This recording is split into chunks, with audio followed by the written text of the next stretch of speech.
Everybody, what's going on? I am Jamie Dawn, your evolutionary revolutionary astrologer, and I am bringing you your celestial wisdom for this week of August 17th, all the way through the weekend when the sun transits out of the sign of Leo and into the sign of Virgo. But we don't have a lot of big planetary movements happening right now. What we do have, though, is that we have a configuration in the sky this week called a kite that I want to talk about. And we also keep in mind that the nodes of the moon, I've mentioned this before, the nodes of the moon have transited out of Virgo Pisces and into Aquarius Leo. So our North Node in Aquarius, South Node in Leo, we've got some energy around it, and that's where this kite is pointing to.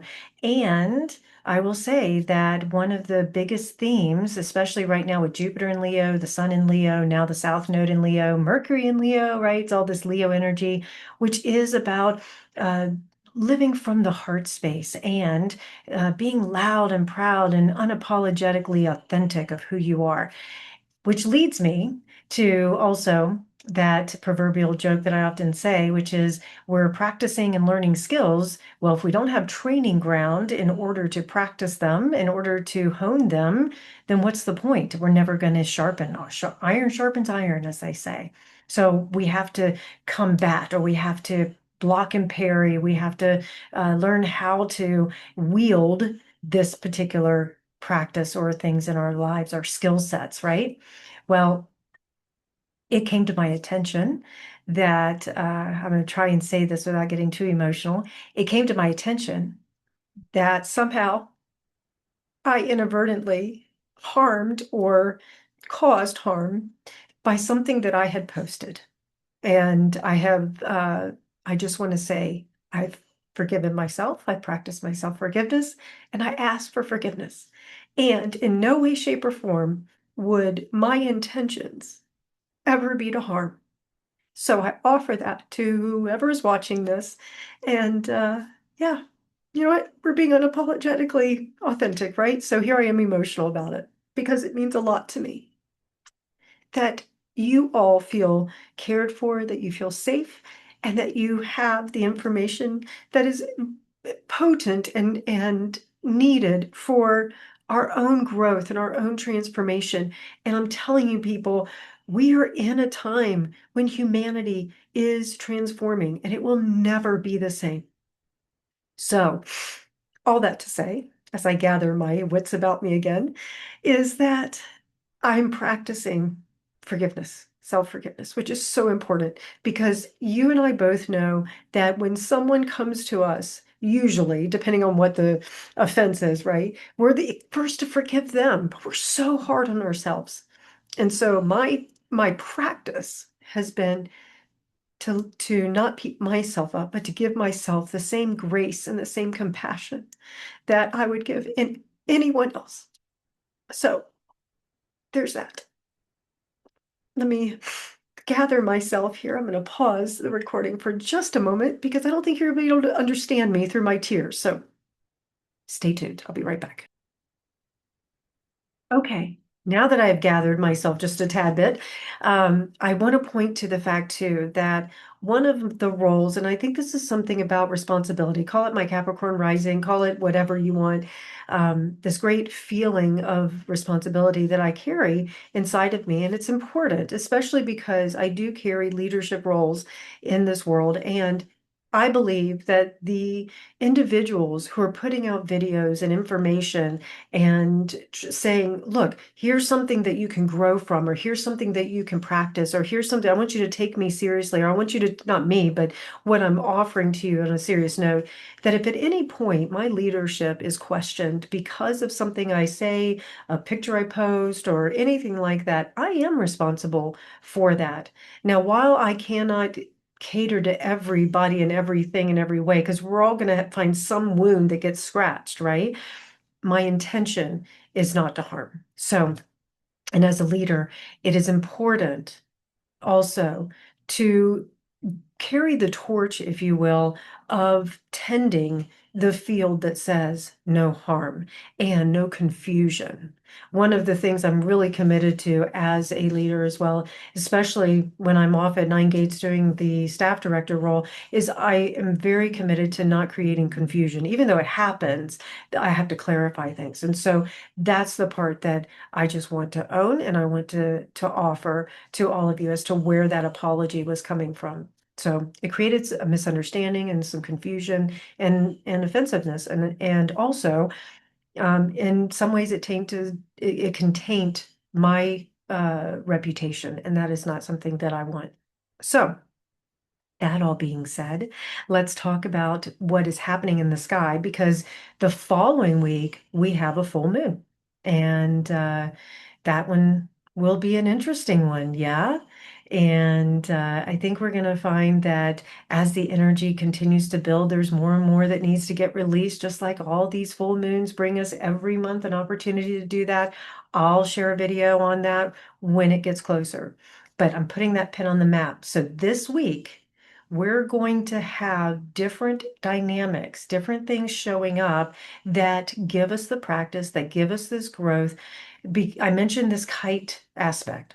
A kite in astrology is one of the most dynamic aspects because it has a grand trine, which remember, we know what trines is it means unobstructed, but then there's an opposition that also happens, and we need that propulsive force in order to create movement, right?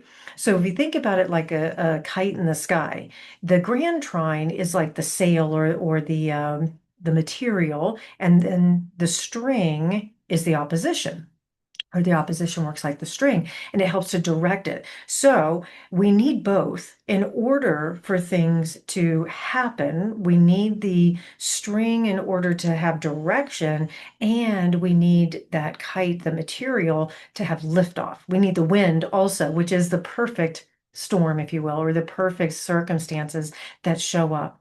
And what we don't want to do is run away from them. Know that we can stand in the middle of it, and if we can direct and we can use this opposition to direct the energy in a way that says, this is the movement that I want to make. This is the movement that I want to go. Well, this particular kite is using, so if you think about the kite, right, you have a point with these oppositions. And that pointed area, or that pointed, it's not a planet, it's a node actually this time, is the Aquarius North Node. And it's hitting that point of the kite. And so we've got also these sextiles, two sextiles that are taking shape to create the sails, if you will, of the kite. Well, the North Node as the focal point in Aquarius, it's representing soul growth, evolution, future direction, lessons that need to still be developed, right? And in Aquarius, we're working with community and collaboration. We're looking at it from a bigger scale, not just about me, right? Even though I matter, I'm the one holding the string, if you will, directing where this goes. So with the South Node, we're letting go, or we're integrating maybe some common tendencies or things that are familiar, like needing recognition or seeking outer validation. Maybe that we have over-identified with things that we've accomplished, or we've over-identified with the title that we've held, or we're looking at the individual leadership and going me, instead of, oh my gosh, how is my style, my attitude, my actions affecting the greater good, right? So these are the things that we're trying to integrate during this time, and we're going to have opportunities to make those choices, right? And so what we're going to find too is that our leadership comes through collaboration, which means, we're maybe mentoring others, or we're being asked to create systems that actually work, or we're encouraging all these different perspectives. And it's very inclusive, right? There's this feeling of inclusivity that is coming up for us. Now, guess what? What's the opposite of inclusion is exclusion. So what have we excluded in our lives, or who have we excluded, or where have we become so laser focused on one thing that we've missed these other opportunities, right? The other thing we have to be careful of is when these circumstances arise for us to make choices, we have to watch out for any sort of emotional detachment or thinking that our ideas are more important than people. And I say that because Aquarius is an air sign, so it's very mentally focused, if you will. It's just the facts, that sort of thing. Also, one of the other shadows of Aquarius is that we often can either make ourselves feel like we're on the outside looking in, and we're really wanting connection, but we've separated ourselves before we even gotten started, right? Because we think we know more, or these people or this situation's beneath me, or things like that. So we're going to be looking at these kinds of situations in order to develop our natural talents even more to be on a path of service, right?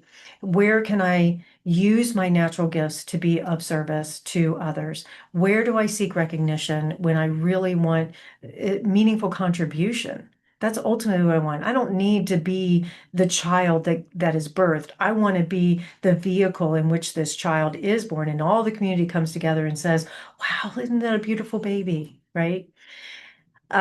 Also, we may be looking at this from a very clear and I'll say stark moments that say, what's the future that I'm trying to create?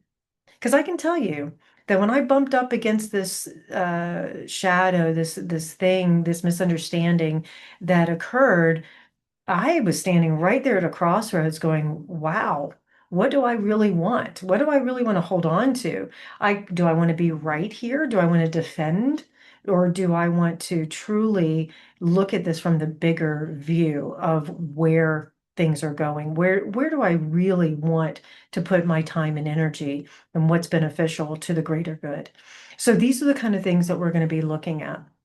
And this isn't about dumbing ourselves down or becoming unintelligent or acting like, we don't know anything. We're not trying to be ignorant, but we're saying we've already mastered being the hero of something, right? We're the hero of our own world. I always say it's your world, I live in it. It's my world, you live in it. It's true. And the way I interpret the world is through my own lens, my own filter. Well, now what we're going to be looking at is how to become the architect. How do I design and build? And this is so appropriate for the Virgo energy that will come in the next couple weeks when the sun exits Leo, moves into Virgo, and it doesn't come in and get critical and create change for the sake of change. It basically comes in and says, is this still useful? Does this still serve? Or, hey, have we thought about this? Because that doesn't work anymore. It's very complementary actually of the Aquarius energy that says, let's look at these systems that aren't working and come up with some new ones, right? And transformation is hard. It's hard because we are so not equipped, programmed. That's the word I want. We're so programmed for comfort. We're so programmed for security because we're hardwired for survival. And if something changes and it shoves us out of our comfort zone, or we have to think differently, what happens? Gets involved, resistance is there, discomfort, fear, right? Because it's like, oh, it's not familiar. I don't know about this, right? Well, here we are as when the Virgo energy comes in to say, wait a minute, let's clean this up a little bit because it is okay as it is, but let's do it in a way that's more efficient, that maybe there's some devil in the details we miss, that we can actually make it even better and we can improve what we've already started. So those are going to be some gifts that we get to look at. And one other thought I will say is that this isn't about losing ourselves or losing our own individual identities. This is about reclaiming our individual identities that gets expressed into the benefit of the greater whole. Hope this video helps. Please like, subscribe, share, comment, and thank you for if you tolerated my tears and kept listening. Thank you so much. And yeah, I'm looking forward to seeing what other practice we get this week, right? All right, you guys, have a wonderful week, and I will see you next time.